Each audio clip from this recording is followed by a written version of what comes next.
Pas visus tas pats klausimas, kada atsigaus kripto rinka. Tai dabar aš noriu pasakyti, kad vien šitas nekantrumas jau yra blogas signalas. Supraskite teisingai, jeigu mes investuojam pinigus į kriptovaliutas ar bet kur kitur, laikas visada yra mūsų sąjungininkas.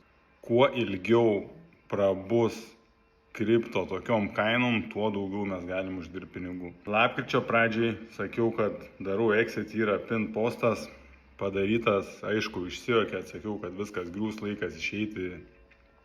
Ir nuo metų pradžios kartoju, rugsėjis, spalis mes pasieksim dugną. Tai dabar galvoju apie spalio vidurį, 15-16 dieną, tada turėtų rinka atsimušti nuo dugno. Ir koks tas dugnas bus, nežinau.